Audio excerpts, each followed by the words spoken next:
So to begin at the beginning, as they say, in total I've now handled around about 150 cases of misophonia since around about 2011. And in that time, the development of sequent repatterning has moved forwards to the point where we are now, I think, on a fairly stable version of the therapy. The data information that is included in this particular presentation looks at the results for 57 clients that I saw during the year of 2015. They are clients with whom we began work during 2015 and concluded that work in the same year. I did actually see more clients than that, but we didn't have full sets of data for all of them. It's quite a small number in that difference. So today's topics: what makes misophonia misophonia is really the first item on that list. Then we look at the therapy, what it does. We then look at what the therapist does when working with the client.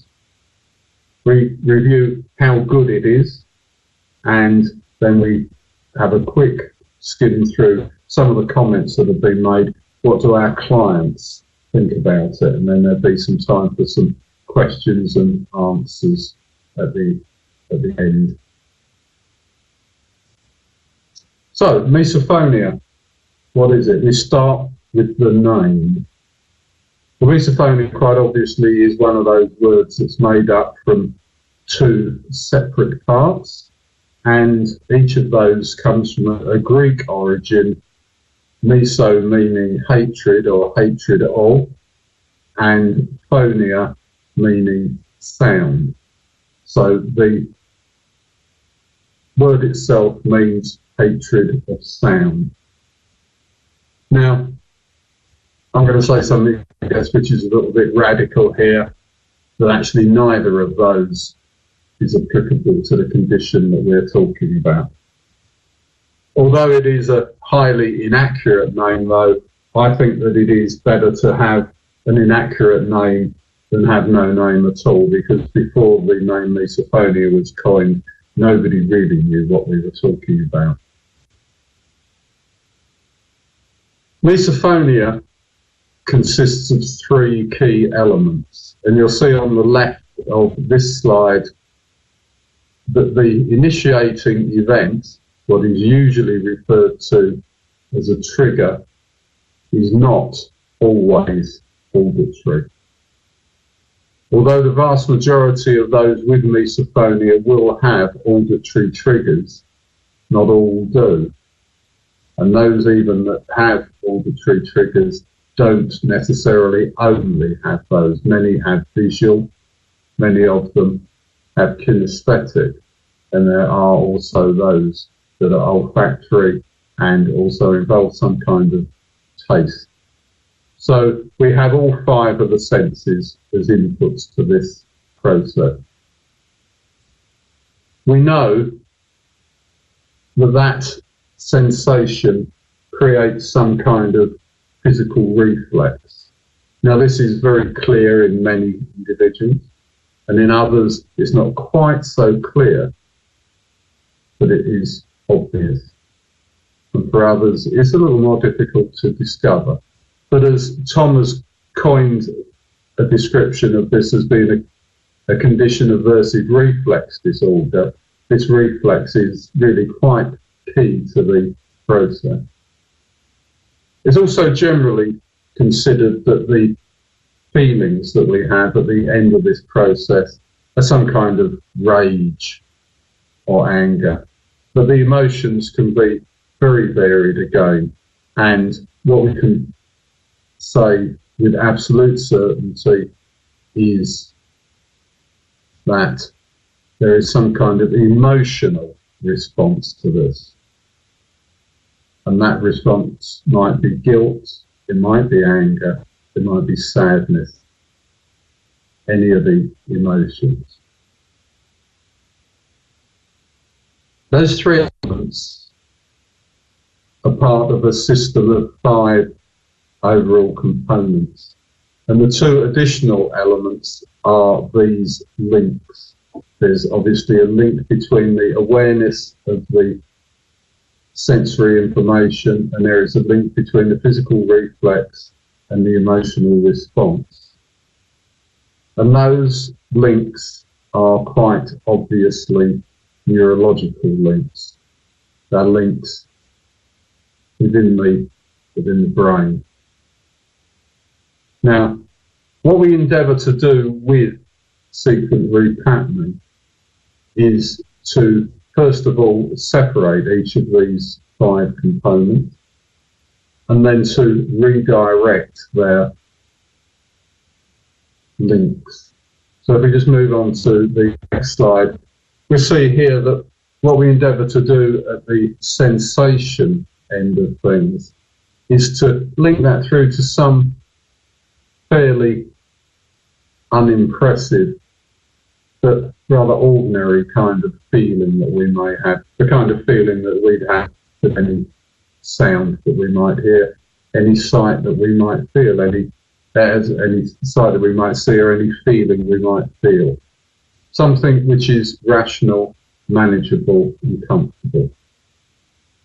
In terms of the physical action, it may well be that that reflex persists, but we're also going to install and practice a physical sensation, a physical activity, which will be linked to a much more resourceful state, a state of calm, peace or happiness. At the same time, we have to recognise that the state of anger or sadness in any person is appropriate under certain circumstances, not perhaps when associated with a incidental sensation such as the sound of somebody eating or seeing somebody waving their hand. But there will still be occasions when we need to be angry, and we leave those. We don't endeavour to try to make the person into somebody who will never be riled, will never be sad.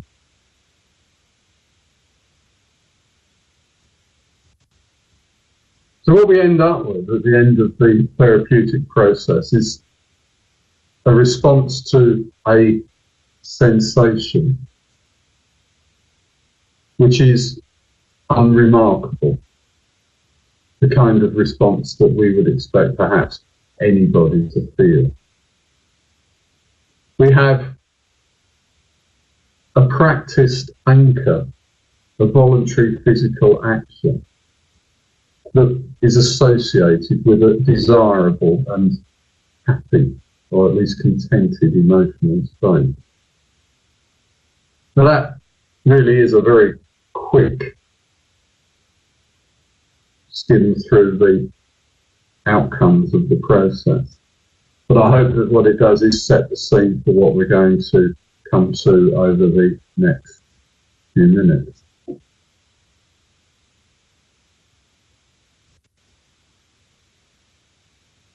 We're all familiar, I guess, in this modern age with the concept of neural networks within the brain. We've mostly seen those shows on TV where the nerve impulses are racing around a vast network in the brain, usually looking like small LEDs on the move. But there are other ways that we can perhaps conceive our model of the brain, and this is one of them. Now this model of the brain is called the triune brain. It was developed by a scientist called McLean back in the 1960s, and it recognised the evolutionary stages of the brain. Right at the bottom end of the brain, if you like, at the brain stem, there is an area which is known as the reptilian complex. It's sometimes even referred to as the lizard brain. And it's a part of the brain that quite probably evolved around 200 or 250 million years ago. It's a part of the brain that doesn't even think. It just matches patterns of sensory information and promotes behaviours that are based on previous experience. There's a part of the brain that is constructed around that, which is the paleo-mammalian complex. This is generally reckoned to have evolved around about 25 to 30 million years ago and is really the precursor of the modern thinking brain as we see it. And around the outside, and by far the largest part of the brain, is the neo-mammalian complex, that part that is including the neocortex and the frontal lobes of the brain where we do a great deal of our thinking. Now it seems fairly clear if you consider much of the nerve connection coming up the spinal cord and it's straight into this reptilian brain, that the reptilian brain has awareness of what's going on around us, the information that we receive from the world around us before the other parts of the brain. And there is very certainly a time lag between something occurring and us receiving information about it, hearing it, seeing it, tasting it, feeling it, and our conscious awareness of what is happening. And this may be a familiar kind of diagram to some of you. This shows the elements of the nerve pathway between our sensation, an ear, an eye, and our awareness of it in the higher parts of the brain at the time that we begin to think about it. Now, back in the 1980s, a scientist by the name of Libet did some experiments which showed that there is a very definite time lapse between an event and our awareness of it. And this time lag has become known by some as being the Libet lag. It's generally reckoned that the time taken from sense to awareness can be up to 500 milliseconds. It's certainly somewhere between about 330 and 500 milliseconds, or somewhere between 1/3 and 1/2 a second. Now, if we consider that we know that a nerve impulse travels along a synapse, along a neuron, at around about 100 meters per second, it's slowed down by these synaptic gaps, but it does pick up a speed of around about 100 meters a second. So in 500 milliseconds, that impulse will have traveled 50 meters, which represents a passage through around about 50,000 neurons.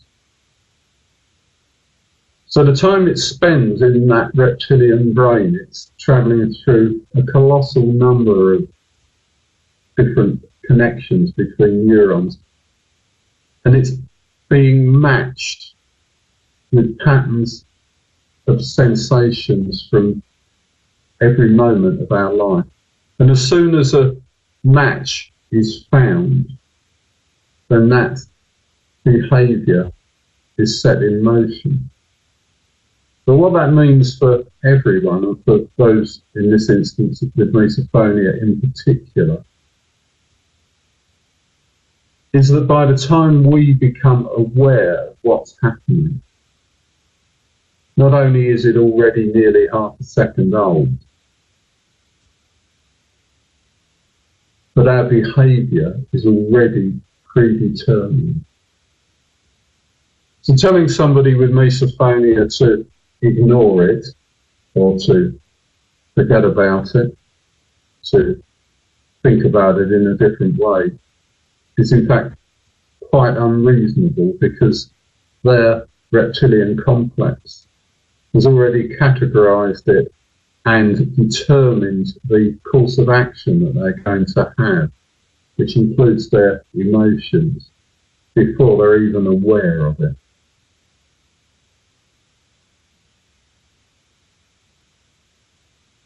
I'll just pause for a moment and just ask if there are any questions about what I've covered so far.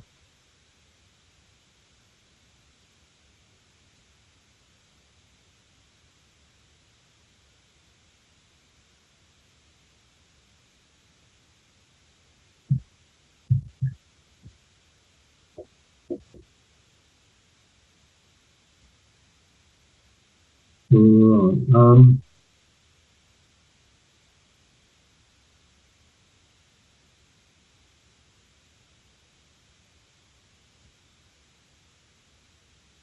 Right. I can't see Arlene's question at the moment, and I can't see the hand up icon. So, could somebody, Arlene, could you type your question, please?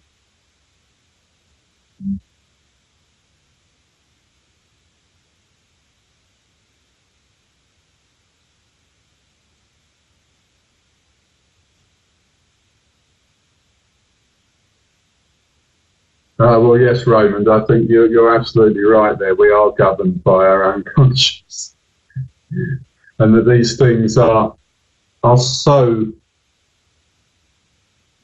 fundamental to our behaviour that there really isn't anything that we can do unless we change the behaviour pattern itself.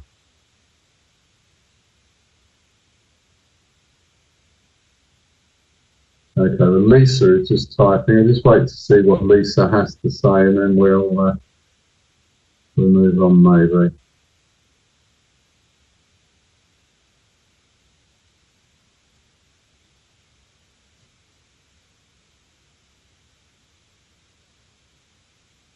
Right. I'm not sure there's a great deal I can do about the screen size.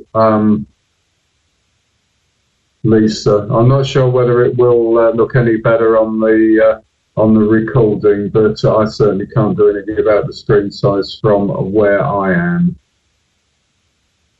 I think. Let me just. No,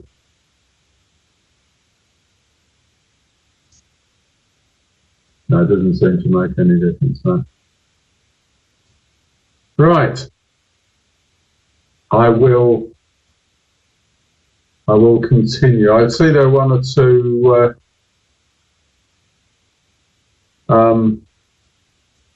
that can't hear too well, but let's just press on, shall we? Thank you. So, having just reviewed the model by which we see this happening in an individual, and quite obviously every person is slightly different to every other, let's just think about what we can do through a therapeutic process. So if we look at how we proceed with this, usually the process begins with some kind of inquiry. Somebody will get in touch, they will tell us that either they or someone that they love and care for has inappropriate responses to sensory events. Perhaps they have problems around the meal table, perhaps they have problems with a member of the family tapping their foot or fiddling with their hair. But usually that inquiry leads to some kind of discussion. Either we'll meet in the therapy room in the office, or we'll arrange a telephone call or an online session, and increasingly we are having these discussions online using VC, for instance.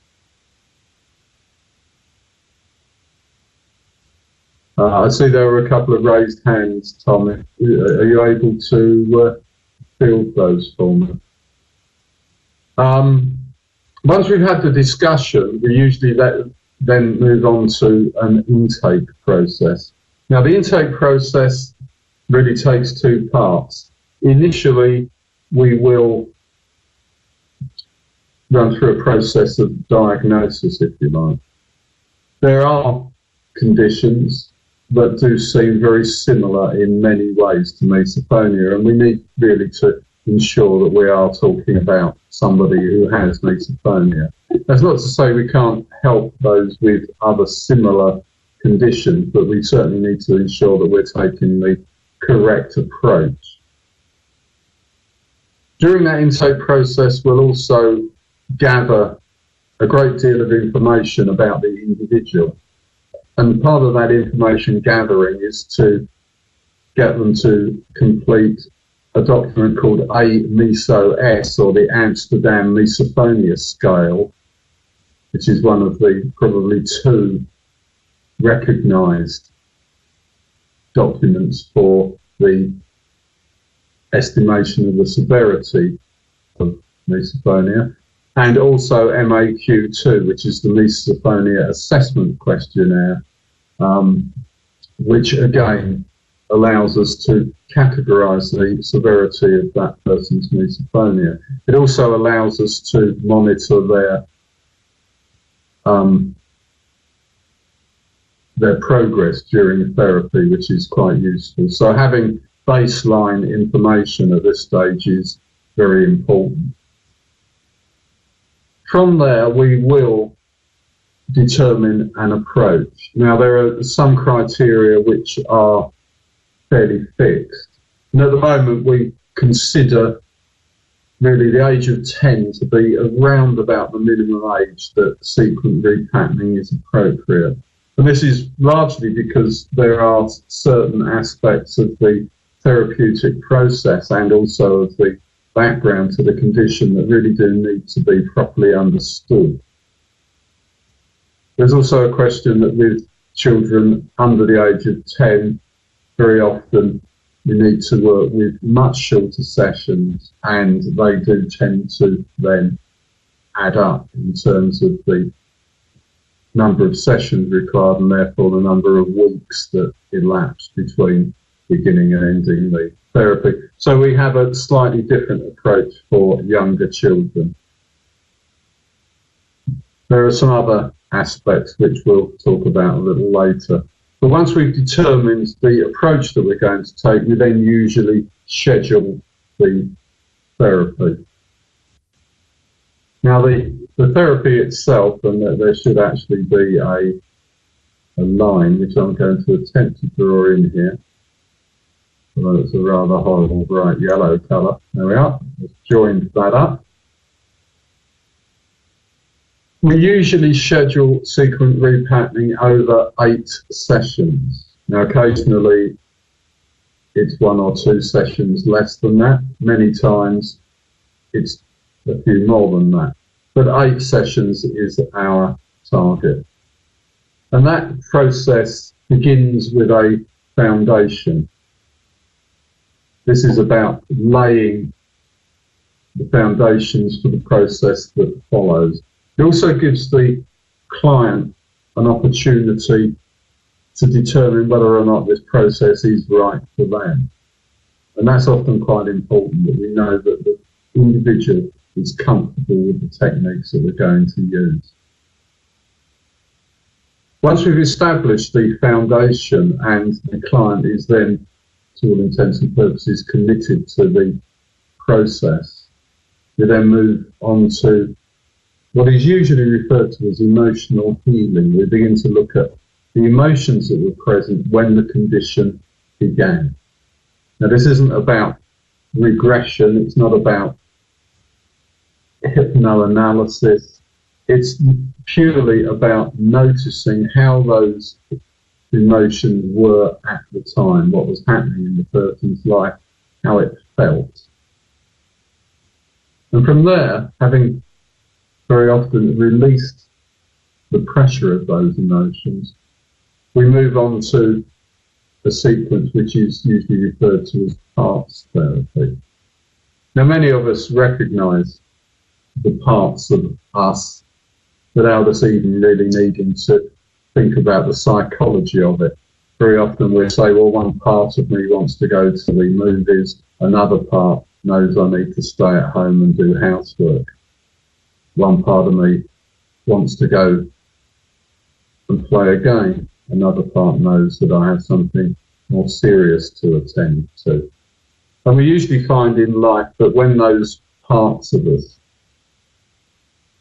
those deeper feelings that we have about things, when they're all working together, when they're in harmony, we feel great. But when they begin to disagree, when there's some kind of inner conflict, then we don't feel so good and things seem even worse. And therefore, parts therapy is about allowing each individual part to assert itself, but in a way that is in alignment with the other parts. Now, the part that I've labelled next as neural pathways is about changing the person's neurology. It was previously labelled reframing, I think. And this is very much about putting new frames of reference on things, but it's also about learning new behaviours. And this is really the key to the process of change that we've been preparing for. From there, we move on to looking forwards, to how things will be and where we're going with this, the future pacing.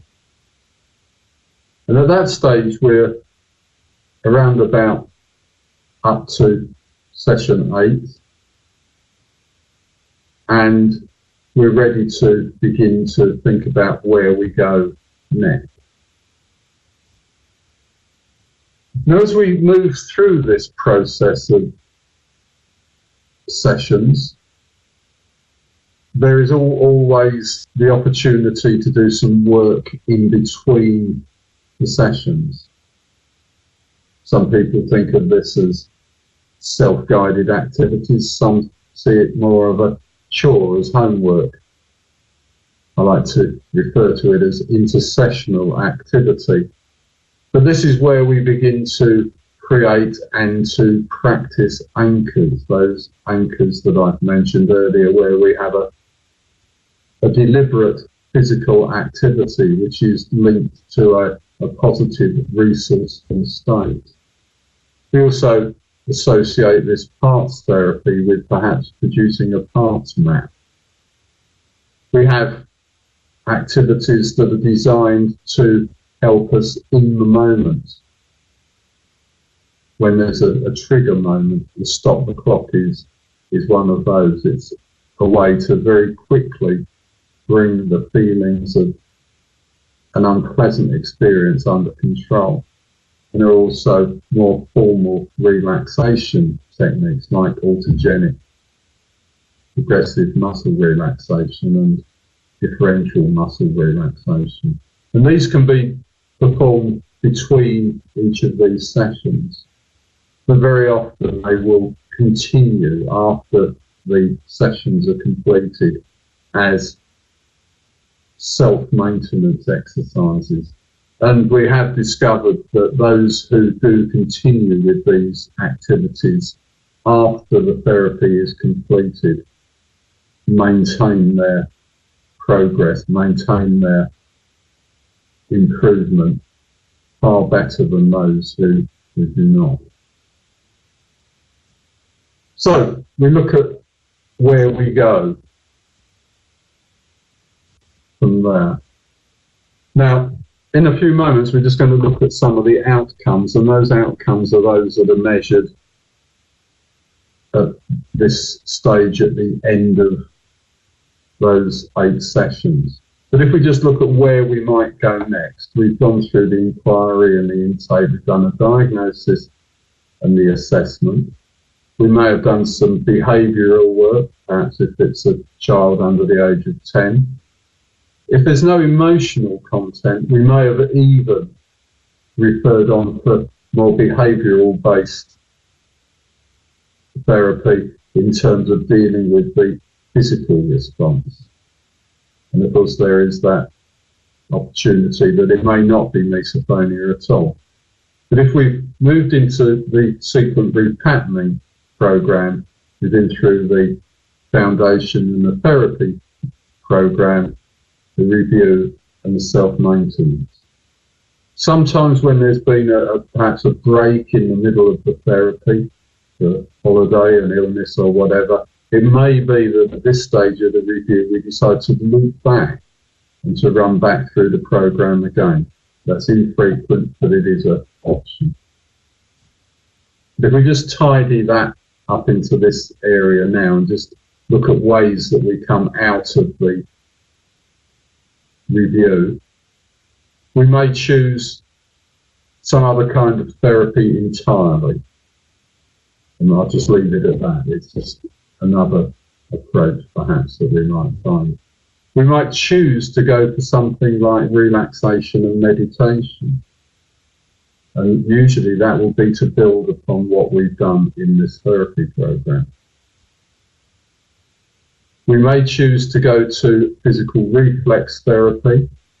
And amongst those therapies I would include, for instance, what Tom Boscia does with trigger tamer, for instance. And we've had one or two instances where we have almost completely removed the emotional response, but there has been residual physical response, and Tom's therapy clears that physical reflex, usually very quickly. Sometimes we take what is referred to as the family doctor approach, which means that although we conclude the therapy there and then, we stay in touch. And usually as a therapist, I'll probably contact that individual maybe twice a year.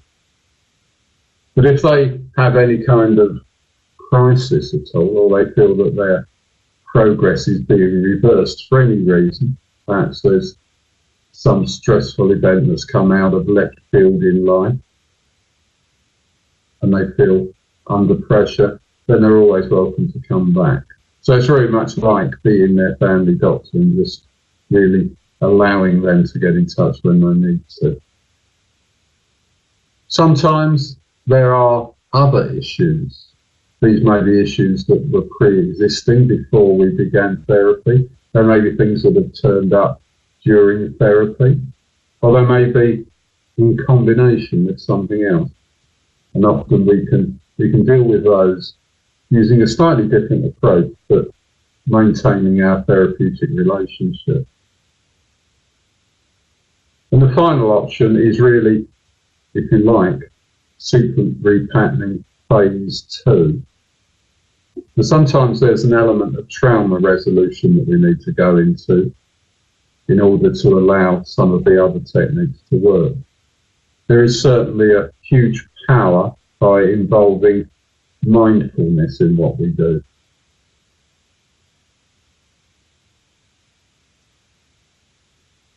We can do far more intensive parts work, and for those of you who like to perhaps research these things, the initial parts work that we did was based on the practices of Roy Hunter, which is a fairly structured approach, some might even say formulaic. Although we have moved over this past year or so towards the approach to parts therapy that's taken by Dr. Brian Ruertz, who is now practicing in the UK as an Australian. But his work is rather more inclusive and probably rather more person-centred as I perceive it. But that additional parts work can be very useful in terms of ongoing work. We can use other techniques such as EFT. This is one of those therapeutic techniques that some people really take to, others don't. But again, we need to tailor this for the individual.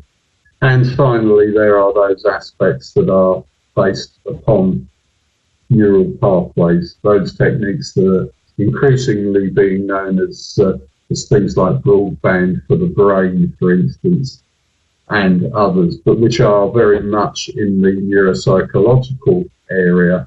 And if you're interested in that, a very good source of reference is www.neuropsychotherapy.org, which again is an Australian outfit.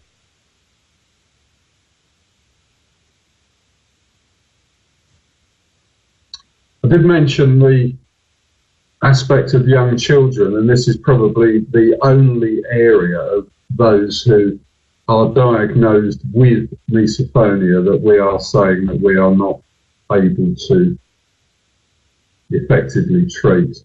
And what we are now doing is recommending that they undergo, along with their parents usually, an introduction to misophonia management, and to also reduce those other areas of distress and conflict in their life that may be not directly the result of misophonia.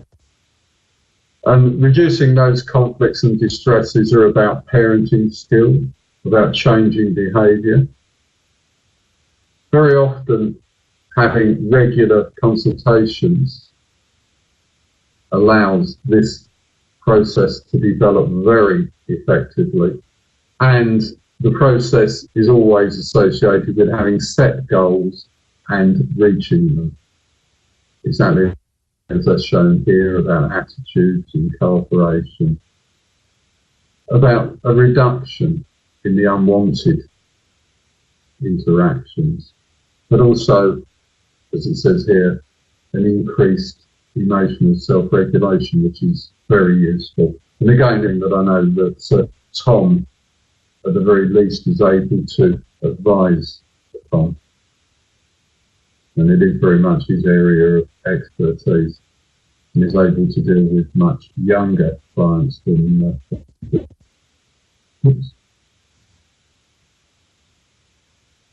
So we looked at what happened beyond 8 sessions there, but let's just take that step back to how things are at the end of 8 sessions.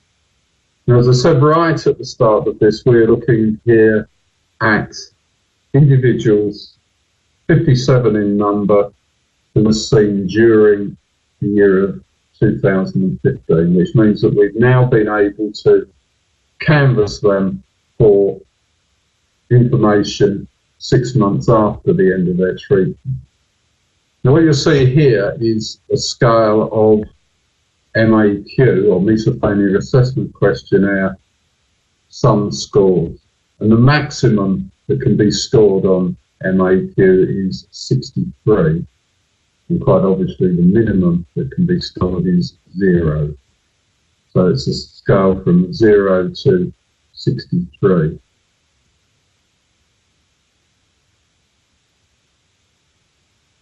At intake, prior to commencement of any kind of therapy, as you can see, this box covers an area of around about 48 down to about 33, but it's high. This area here is severe and very severe. Down here, it's serious and moderate. Down here, it's minor, and at the bottom, it is quite obviously subclinical. What we see is that with these 57 individuals, the trend is sort of just more than halved their response to their sensitizing event. And then after 6 months, that is still in very much the same area. It's crept up perhaps a little bit, but you'll also see that this box is rather more compressed. Now let's just have a look at some of the finer detail in this. It's obviously less striking than the previous graph because there's more information here. But these here in this this kind of brownish red colour show the start values, and as we can see, there are quite a significant number, 13 in fact, whose MAQ scores were in the very severe range. Here we have the highest grouping of those between 41 and 50, and then we have some little lower, some who score less, but perhaps their evaluation of themselves is slightly different. And then down here, almost none with lower scores to begin with. At 8 weeks, we see that there are now none in the very severe range here above 50, and that the vast majority are now down in this range between 11 and 20, with the next highest grouping in 21 to 30. And that after 6 months, that same pattern is retained. So again, if we just look at that in terms of groupings, we have this grouping as we go into therapy, and yet we move quite consistently, and I would say quite dramatically, into this area after 8 sessions. Now, I've done some work with Mags Booth, and her client records record almost exactly the same pattern, even though she is dealing with a quite different client group, really.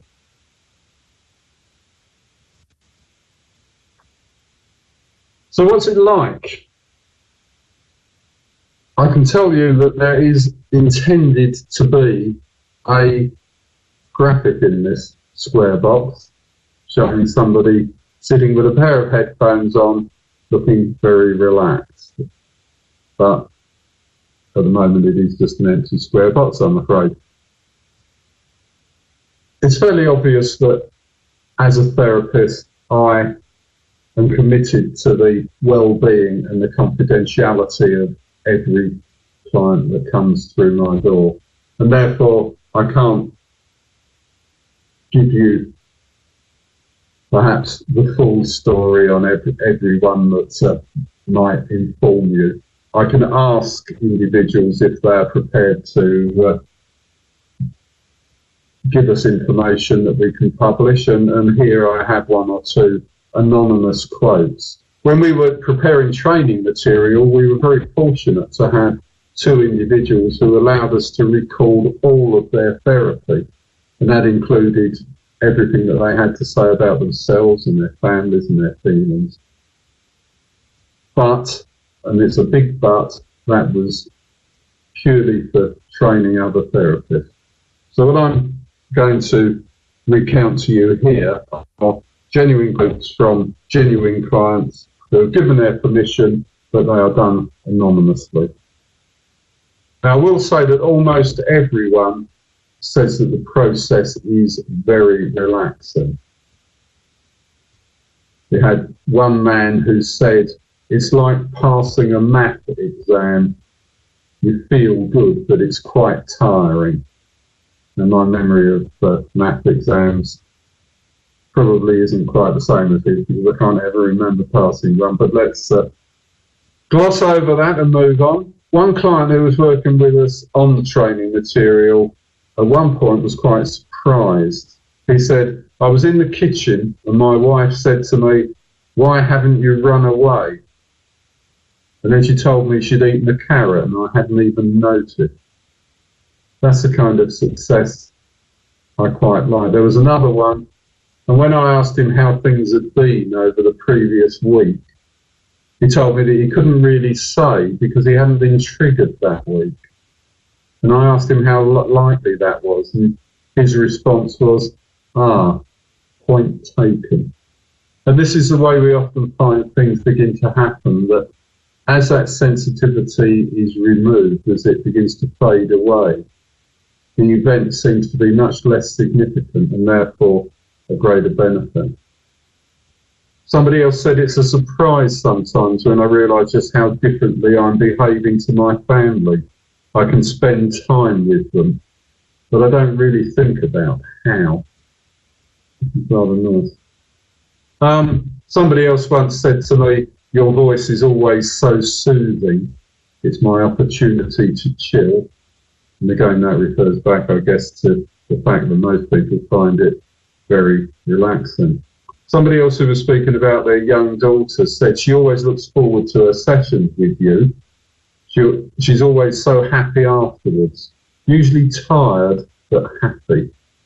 And as I mentioned before, a short rest or even a period of relaxation and reflection afterwards is often quite useful after a session. I don't think we should be complacent here. Not every therapy is right for everyone. Okay. And finally, I think that the therapy itself introduces a lot of people to calmness and reason. One of them said that this is an opportunity for personal realignment. It's a new and mindful way to see the world and a way to banish a horrible illness. So comments like that do make me feel that I'm doing the right thing. And I hope that we can move forward from there. Right, now I see there are some questions here. So what I'm just going to do is I'm just going to scroll back a little way. Right. Raymond Jones. Raymond, you asked if there's a network of therapists using Sequent Repatterning. There is a network of 4 of us. I did mention this, I think, probably before you joined the group. There is a lady called Desiree Verglers, who is based in the Netherlands, who works in Dutch and German. There is Tara Economakis, who is a member of the audience in this group today, who's based in the south of England, who works face-to-face with clients. There is also Mags Booth, who is in the north of England, here where I am, and both she and I work internationally online. We are very actively seeking other suitably qualified therapists to join our small group, but we would very much like to welcome anyone who wants to go through the training process. You're more than welcome to get in touch.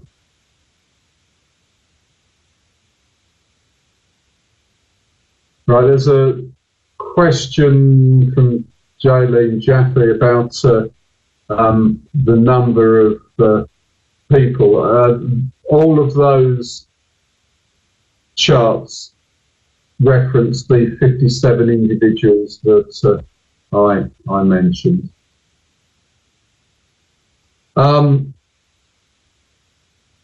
How do we separate out the components that I mentioned? The individual components each really responds to a different therapeutic approach.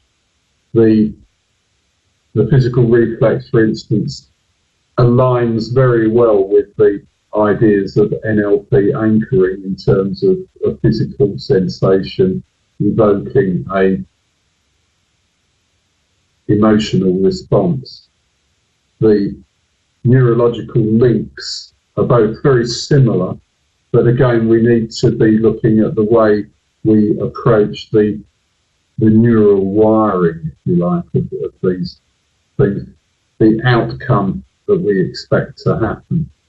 So I think I could probably then dip into something which would probably take all evening to cover, even if you're in California and it's now morning. So if I can, Tara, I'll jump out of that one and maybe return to it, maybe in a written response at some time, if that's okay with you. Sandra Watson, Sandra, you ask, are online sessions as effective as face-to-face? As far as we are aware, yes, they are. And with adults, that very much seems to be the case. The only real issues are that some younger people find working online to be more fun than perhaps they could usefully do. Is that a good way of putting it? But it's not so much the younger people, it's those adults who have very poor internet connections that are probably the main issue that we have. And I would suggest that those who have low-speed internet connections perhaps think about either going somewhere where there is at least 10 or 12 megabit connections, because we do find that VC is excellent even at low bit rates, but there is very much a bottom line on this. But online sessions are as effective as working in the office, yeah. Joel, I don't think that it is a genetic disorder. I think it is a conditioned response to sensory information. I think it is neurological, and I think that it is quite certainly acquired. I think that those in families with misophonia may be affected in a different way to those in families with no incidence of misophonia, but I don't feel that this is, and I'm not being evasive here, Joel, I don't feel this is really the time or the place to bring that into question. I think that what we're talking about here is treating those who do have the condition and not why they have it. Patricia White, Patricia, what is the typical cost of the 8 sessions? The 8 sessions are very firmly priced at the moment at £800 British for the full programme. Now, when I provide that therapy, if we overrun the 8 sessions a little, then I consider that to still be part of the programme and part of that cost. I do feel that once we pass the first session and I and the client commit to that process, that we both have a responsibility to one another to complete the work, to work towards the outcomes rather than counting sessions. So generally, I offer a discount, and so does Max Booth, to those who are referred through the Misophonia Treatment Institute, purely because Tom and the Institute provide a very useful service in assessment and diagnosis before we become involved. Where are we moving on to?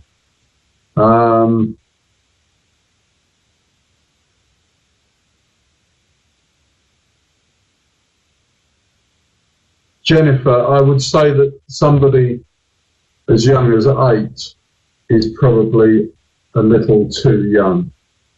I mentioned a start point of 10 years old, and I really do think that that is where we need to seriously think about beginning.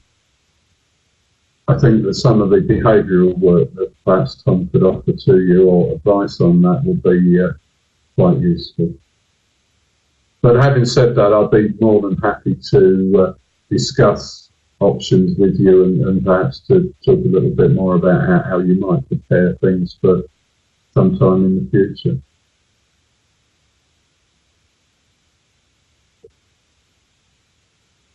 Jolene, I do recognise that there are issues with trauma, and as I showed in that flowchart, I think that very often we're able to work, as far as the trauma is concerned, to an extent to be content-free at that stage. But I do think that if the trauma is continuing to be a block to progress, then as we move into phase 2, then trauma resolution has to be probably brought up to priority status. But very often the specifics of a trauma are less important during the initial program. And again, I think that we have to ensure that we recognise those individual issues with individual people. Yes, there are very definite specific techniques, Raymond, that we use. Hypnosis is really used as the platform for the delivery of the other therapeutic modalities. It's all about getting that access to the subconscious mind that's important, and we are probably relying on hypnosis as a mechanism for relaxation, and then we're using the other techniques, and not just from NLP. We're using timeline work, we're using parts work, and we're using various of the NPT, the neuropsychotherapy techniques as well.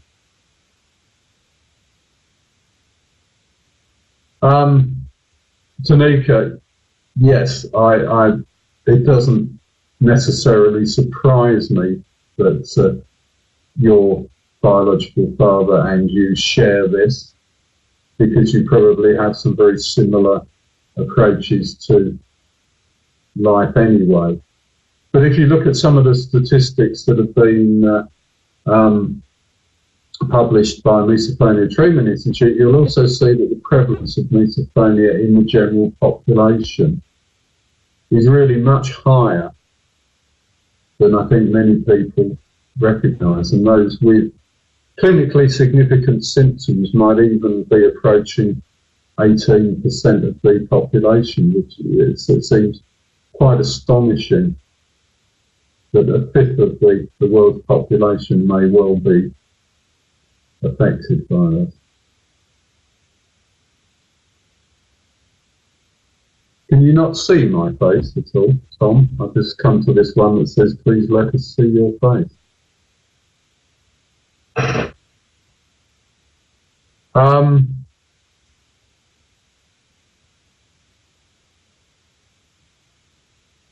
Well, Raymond, thank you very much.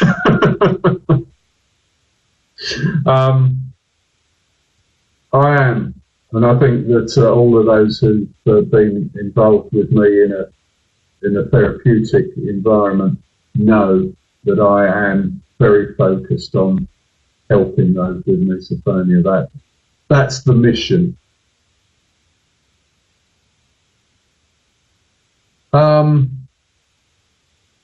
Yeah, Tara's just mentioned that Bupa in the UK recognises misophonia.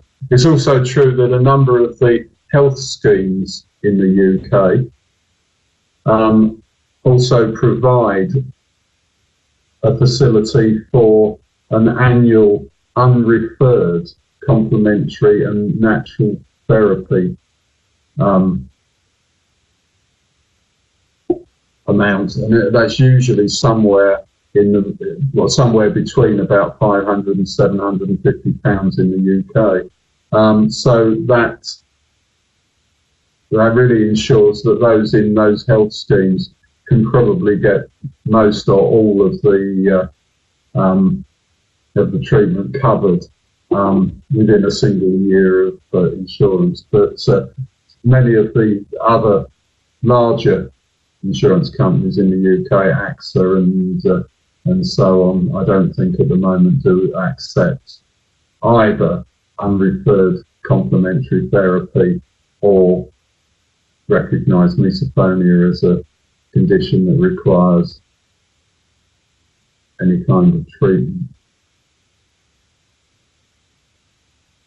Right, well, I think we've reached our limit in terms of time. Are there any other questions that need to be answered? I'd rather rattle through those questions, not knowing quite where the end of the list was going to be. But if anyone has any final questions now, please do ask. Otherwise, we'll move on to the screen that says thank you and goodbye.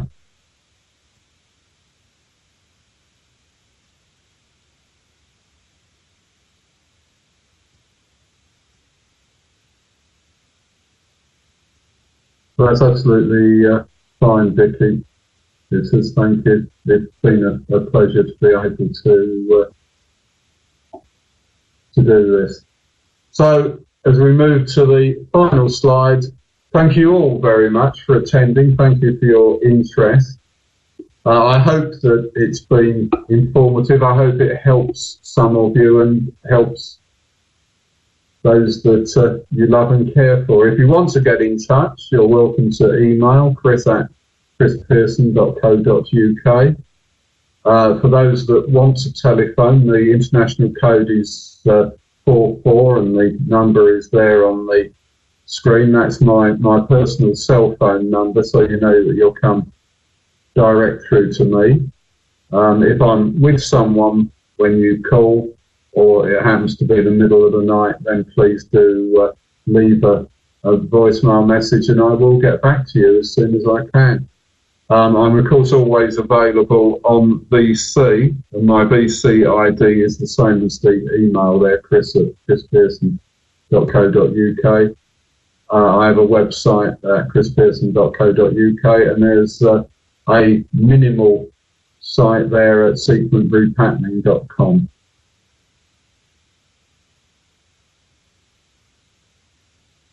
So thank you, and good morning, good afternoon, good evening, and good night, in that order around the world.